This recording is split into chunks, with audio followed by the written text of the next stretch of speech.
Good morning, second year commerce. This is the 58th lecture, part 58, money banking और state Bank of India का second lecture. इसके पहले 50 जो first था state Bank of India का, उसमें मैंने आपको बताया कि इंपीरियल बैंक को कैसे स्टेट बैंक में कन्वर्ट किया गया, स्टेट बैंक के क्या क्या कार्य हैं, ये सारी चीज़ों पर हम लोगों ने एक डिस्कशन किया. स्टेट बैंक ऑफ इंडिया बहुत ही एक रिमार्केबल पोजीशन हमारे इंडियन इकोनॉमी में रखता है, because so many capacity. Other bank जो होते हैं वो कॉमर्शियल बैंक है. State Bank of India is also the commercial bank backup, but apart from the doing the work like the commercial bank, state Bank of India very significantly doing the work of the representative of the Reserve Bank of India, where the branch of the Reserve Bank of India does not exist. The State Bank of India perform the activity of the representative of the RBI, and there are very few branch of the Reserve Bank of India. So mostly, very effectively, State Bank of India is doing the work of the representative Bank of India. Representative the reserve representative of the Reserve Bank of India, अगर आप कह लो तो overall the country. Clearing house को manage करना, government की तरफ से पैसे को लेना देना, ये सारे काम जो कमर्शियल बैंक के अलावा ये करता है. इसलिए स्टेट बैंक ऑफ इंडिया आज इंडिया का सबसे बड़ा पब्लिक सेक्टर बैंक है, ठीक है, जिसके सबसे ज्यादा इंडिया में ब्रांचेज हैं और सबसे ज्यादा इसका क्रेडिट और डिपॉजिट रेशियो जो है, माने डिपॉजिट भी सबसे ज़्यादा इसके क्या है, इसके क्या सबसे ज़्यादा लोन भी इसने इंडियन इकोनॉमी में सबसे ज़्यादा दिया है, और सबसे ज़्यादा ब्रांच भी इसके इंडिया में है. अगर ये कहा जाए, अगर हम लोग एक डेटा आप निकाल सकते हो नेट से कि स्टेट बैंक ऑफ इंडिया, अगर कहा जाए एक तरफ स्टेट बैंक ऑफ इंडिया है तो दूसरी तरफ अदर कमर्शियल बैंक होते हैं, जितना इसका एक इंडियन इकोनॉमी में इसका एक बहुत बड़ा महत्व रोल ये अदा करता है. अचीवमेंट में बात करें, ब्रांच एक्सपेंशन आ गया. इसका जो सबसे बड़ा चीज है, जो इसका स्थापना किया गया, उसका मूल उद्देश्य था रूरल क्रेडिट को, इसको सिंचाई व्यवस्था को देना, जो फॉर्म है फार्मर है उनको मॉडर्नाइज करना, उनके लिए लोन देना, लैंड डेवलपमेंट के लिए लोन देना, ठीक है ना, और ड्राइव लोन, ये सब सारी चीजें इसको ये करता है. साथ ही साथ ये कॉटेज और स्मॉल स्केल इंडस्ट्रीज को भी बहुत इफेक्टिवली ये कराता है काम. और वीकर सेक्शन के लिए तमाम योजनाएं जो गवर्नमेंट का होता है, जैसे आज तमाम है, IRDP है, DRI है, ये सब सारी चीज़ों को, there are so many program project launch by the government and the State Bank of India very effectively being the government bank. It is providing the loan to bigger section on the priority basis. ये अपने तरफ से गरीब community development का programme चलाता है. जो weaker section के लोग हैं, औरतें हैं, स्लम ग्रेजुएट्स हैं, फिजिकली हैंडीकैप्ड लोग हैं, जो प्रिजनर एक्स प्रिजनर्स हैं, जो बेचारे अनाथ हैं, ऑर्फेंज हैं, victim of the natural calamity हैं, उनके लिए ये तो तमाम ऐसे प्रोग्राम को ये चलाता है. एक्सपोर्ट प्रमोशन के लिए भी काम करता है. देखो एक चीज बता दें, यहाँ बीच में रोक करके कोई भी डेटा यहाँ से न लीजिएगा, ये सब पुराने डेटा है. आप नेट पर जा करके आप डेटा ले लीजिएगा, ठीक है ना, और आपके पास NK सिन्हा की बुक होगी ही, उससे सारे डेटा को लेते हुए आप पढ़ाई करिएगा. यहाँ से कोई डेटा लेने की कोशिश मत करिएगा, यहाँ से सिर्फ कॉन्सेप्ट लीजिएगा. साथ और फॉरेन एक्सचेंज बिजनेस इंडिया, इसके जो है विदेशों में भी काफ़ी ब्रांचेज हैं, और जो फॉरेन एक्सचेंज का काम है, विदेशों से पैसा डिपॉजिट, वहाँ से जो विदेशी एक्सपोर्ट इंपोर्ट का काम होता है, उसके संदर्भ में ये हर प्रकार का ये एक अच्छा रोल अदा करता है, जो एक फॉरेन एक्सचेंज बैंक को करना चाहिए. ट्रेनिंग प्रोग्राम चलाना, loan to the educated unemployment, बेरोजगारों को लोन देना, expansion of the agriculture development branch, ये सब स्टार डिपॉजिट, तमाम ऐसी स्कीम है जो महत्वपूर्ण, वो एडॉप्टिंग द विलेज को गोद ले लेता है, उनके पूरे ओवरऑल डेवलपमेंट के लिए काम करता है. 1983 में स्टेट बैंक ऑफ इंडिया का एक पास कोई बहुत महत्वपूर्ण नहीं है. Importance of the State Bank of India इसमें दिया है, the biggest commercial bank of India, बताने की जरूरत नहीं है. Expansion of the domestic network, किसान क्रेडिट, किसान के लिए तमाम स्कीम को चलाता है, जिससे इसमें दिया है. किसान क्रेडिट कार्ड, किसान को गोल्ड कार्ड, हाउसिंग लोन देता है। Representative of the reserve bank ये बता ही चुके हैं।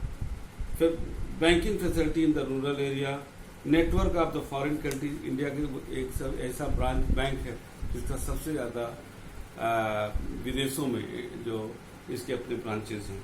ATM network state Bank of India का सबसे ज़्यादा है। सिंगल विंडो सिस्टम मतलब होता है कि जहां पर एक ही जगह आप सारे काम करा सकते हो, आपको इधर उधर जाने की जरूरत नहीं है। इसने जो है सिंगल विंडो सिस्टम शुरू किया है, जहां पर कस्टमर को दौड़ने की जरूरत नहीं है, उसको सारी सुविधा एक ही विंडो से मिल सकती है। मैंने पहले भी बताया था कि स्टेट बैंक ऑफ इंडिया की जो स्थापना का जो रोल, इस पर कभी कभी क्वेश्चन भी आता है, इवन प्रोबेशनरी ऑफिसर में भी आया है, discuss the role of the State Bank of India. एक बार हमारी ड्यूटी लगी हुई थी, उसमें मैंने पेपर में देखा था, एक लिखने को आया था, एक लेख आर्टिकल लेख ऐसे टाइप का, डिस्कस द क्या कहते हैं role of the State Bank of India regarding the development of the rural sector. ये यही था कि रूरल सेक्टर का अगर देखा जाए तो इसके स्थापना का जो एक मुख्य उद्देश्य था उसमें से एक भाग था कि रूरल सेक्टर, क्योंकि हमारी इकॉनमी पूरी तरह से रूरल सेक्टर पर बेस करती है, एग्रीकल्चर पर बेस करती है। और 1955 में जब स्थापना हुआ तो एकमात्र यही एक ऐसा बैंक था पब्लिक सेक्टर का जो भारत सरकार के अधीन था, कि इसकी मुख्य जिम्मेदारी दी गई, क्योंकि उस समय जो है मैक्सिमम 70 to 75% के करीब जब देश आजाद हुआ तो हमारे देश के लोगों का जो मुख्य जीविका होता था वो एग्रीकल्चर सेक्टर से था। जिसको जिम्मेदारी इसका जो मुख्य दिया गया था वो था रूरल सेक्टर को ज्यादा से ज्यादा विकसित कराना। इसमें जो पॉइंट दिया है जनरल असिस्टेंस, इसमें जो है तमाम सुविधाएं देता है। ये जो है सेकंड है purchase sale of the stationery credit.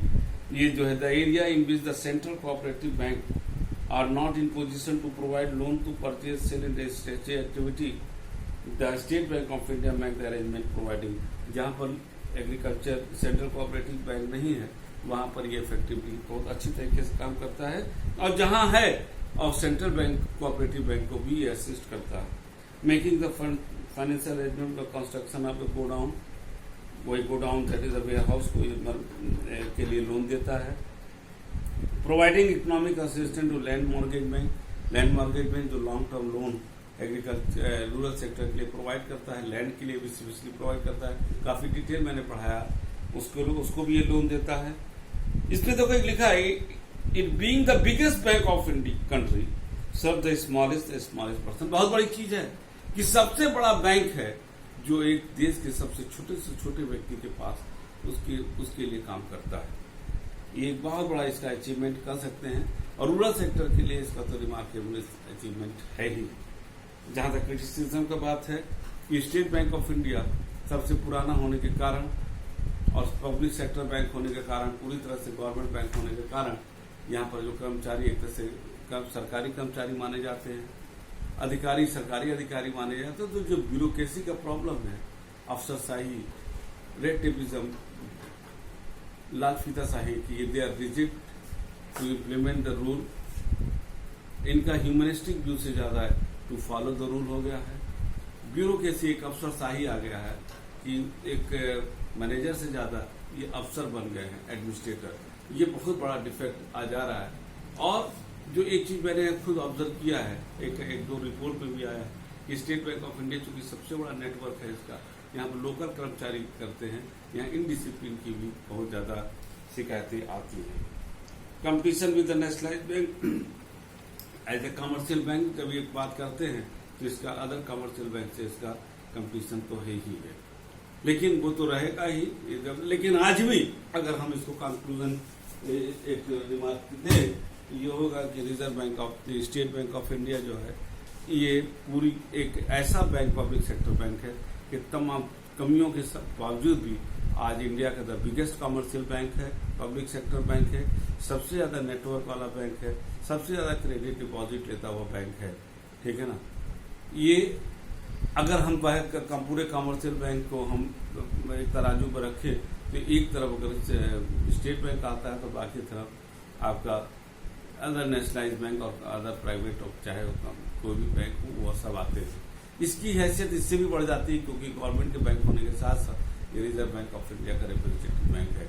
We can not deny the fact कि State Bank of India still playing a very significant role regarding the economic development of country, क्योंकि ये कोऑपरेटिव बैंक को भी, land market bank को सबको loan देता है, सबको फाइनेंशियल असिस्टेंस देता है जो रूरल डेवलपमेंट के लिए वर्क करते हैं. ठीक है ना.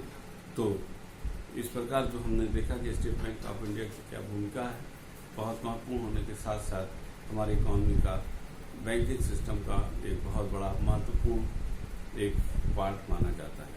हमारे ख्याल से ये सारी चीज़ें आपको समझ में आ गई होंगी. अब हम लोग आगे के बहुत महत्वपूर्ण सेगमेंट की ओर बढ़ रहे हैं. Central bank and reserve Bank of India. बहुत बार हर शुरू से मनी बैंकिंग में आप क्लास में सुनते आए होंगे रिजर्व बैंक, लेकिन अब हम लोग स्पेसिफिकली सेंट्रल बैंक और रिजर्व बैंक को पढ़ेंगे और वो हमारे ख्याल से ये 2 साल के बीच का सबसे महत्वपूर्ण क्लास होने जा रहा है. तब उसके लिए तैयारी किए रहिएगा. तब तक के लिए स्टेट बैंक ऑफ इंडिया को आज इस लेक्चर के साथ हम समाप्त करते हैं. स्टेट बैंक ऑफ इंडिया के नहीं, स्टेट बैंक ऑफ इंडिया के जो डिस्कशन था उसको समाप्त करते हैं. तब तक के लिए नेक्स्ट क्लास तक के लिए good day and good bye.